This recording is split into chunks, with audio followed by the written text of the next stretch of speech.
Assalamualaikum warahmatullahi wabarakatuh.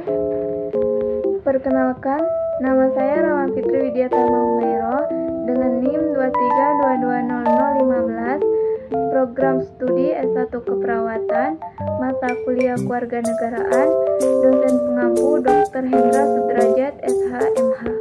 Pada hari ini, tanggal 30 April 2024, saya akan menjelaskan teori konstitusi Nusantara sebagai suatu teori baru yang ditemukan pada tahun 2016 di Malang, Provinsi Jawa Timur oleh Dr. Hendra Sudrajat, SH, MH sebagai prorektor murid Doktor Hukum Tata Negara termuda di Indonesia dengan lulusan cum laude tahun 2011 dan saat ini menjabat sebagai Wakil Rektor 1 di Universitas Kader Bangsa. Teori konstitusi Nusantara merupakan teori yang menjelaskan mengenai konstitusi dan peraturan perundang-undang yang berlaku di masa lalu, yakni pada masa kerajaan dan kesultanan Nusantara, dan berfungsi sebagai nilai dan keteladanan berkontribusi dalam kehidupan berbangsa dan bernegara saat ini. 1. Kebiasaan masyarakat. Pada masa keemasan Nusantara, terdapat kehidupan masyarakat yang memiliki tradisi dan kebiasaan para pemimpin masyarakat di kala itu. Kebiasaan para pemimpin dan tokoh masyarakat sebagai salah satu cerminan keteladanan dalam bermasyarakat. Keteladanan tersebut terlihat dalam perilaku dan tindakan yang diakui oleh anggota kelompok masyarakat yang menjadi model terbentuknya suatu masyarakat, sehingga di mana ada masyarakat, disitulah terdapat hukum. 2. Hukum yang hidup.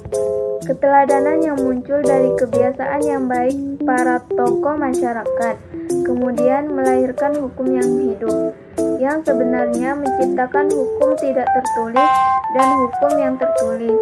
Terdapat banyak hukum yang hidup dalam masyarakat, khususnya bagi masyarakat adat yang ada di Indonesia dan dijamin dalam konstitusi.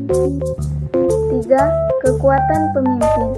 Dalam sebuah kepemimpinan dibutuhkan suatu kekuatan pemimpin dalam menggerakkan kepemimpinannya, sehingga dalam teori konstitusi Nusantara dijelaskan bahwa hukum yang hidup tadi jadi kekuatan pemimpin untuk menjalankan kepemimpinan pemerintahannya dan berlaku di setiap tingkat kepemimpinan, baik dari tingkat pusat sampai tingkat daerah.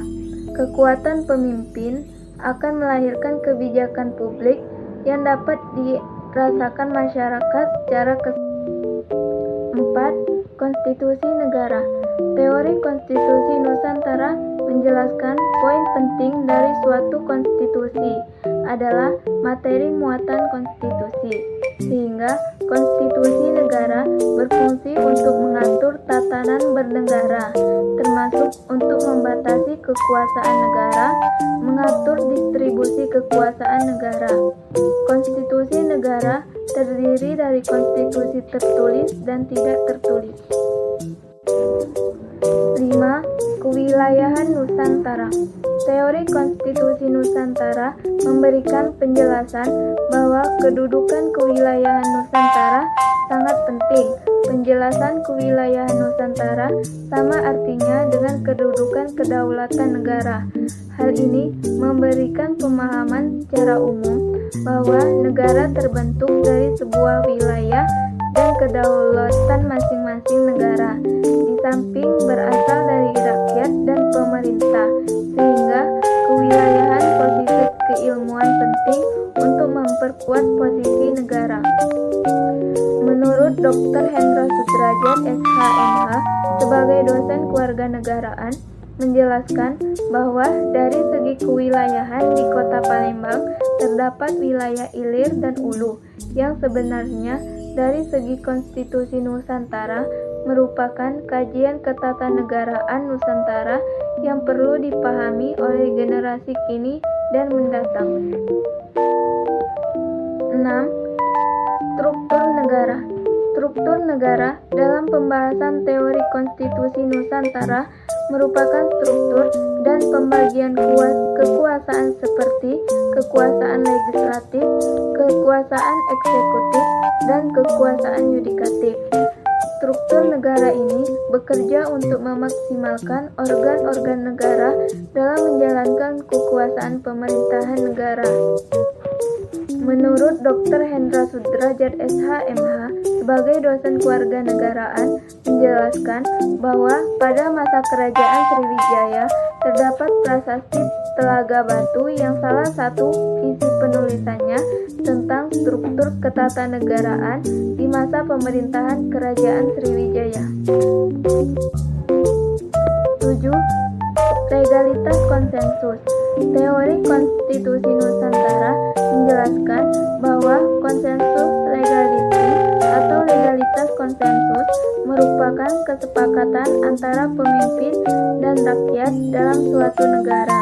Hal ini terlihat pada penyerahan kedaulatan rakyat dalam konsep negara demokrasi melalui mekanisme konstitusional pemilihan umum yang terdiri dari pemilu legislatif, pemilu presiden dan wakil presiden, pilkada, dan pemilihan kepala desa. Menurut Dr. Hendra Sudrajat SH.MH sebagai dosen kewarganegaraan menjelaskan bahwa konsensus legality dalam teori konstitusi Nusantara bisa dikaji dan diteliti pada pemilihan pemimpin marga atau dikenal dengan pemilihan Pazira yang berlaku di Palembang. 8. Regulasi negara. Regulasi negara dalam teori konstitusi Nusantara yang terdiri dari Undang-Undang Dasar Negara Kesatuan Republik Indonesia tahun 1945 dan undang-undang lainnya serta peraturan lain yang berada di bawahnya, sehingga sebagai bagian dari kategori state regulation dalam kajian teori konstitusi Nusantara. Menurut Dr. Hendra Sudrajat SH.MH sebagai dosen kewarganegaraan menjelaskan bahwa di masa kerajaan Palembang terdapat regulasi kerajaan, yakni Undang-Undang Simbur Cahaya yang ditulis dan disusun oleh Ratu Sinuhun. 9. Transformasi nilai. Dr. Hendra Sudrajat SH.MH sebagai penemu teori konstitusi Nusantara selalu mengatakan bahwa Indonesia today and tomorrow is the reality of the archipelago in the past, yang artinya Indonesia hari ini dan esok adalah kenyataan Nusantara di masa lalu, sehingga komponen terakhir teori konstitusi Nusantara menjelaskan value transformation atau transformasi nilai konstitusi Nusantara di masa lampau yang dapat dijadikan sebagai keteladanan berkonstitusi pada Negara Kesatuan Republik Indonesia saat ini, karena negara mengalami krisis keteladanan bernegara, sehingga transformasi nilai konstitusi sangat penting di masa mendatang. Baik, demikianlah penjelasan dan pembahasan teori konstitusi Nusantara sebagai tugas mata kuliah kewarganegaraan, yakni konstitusi.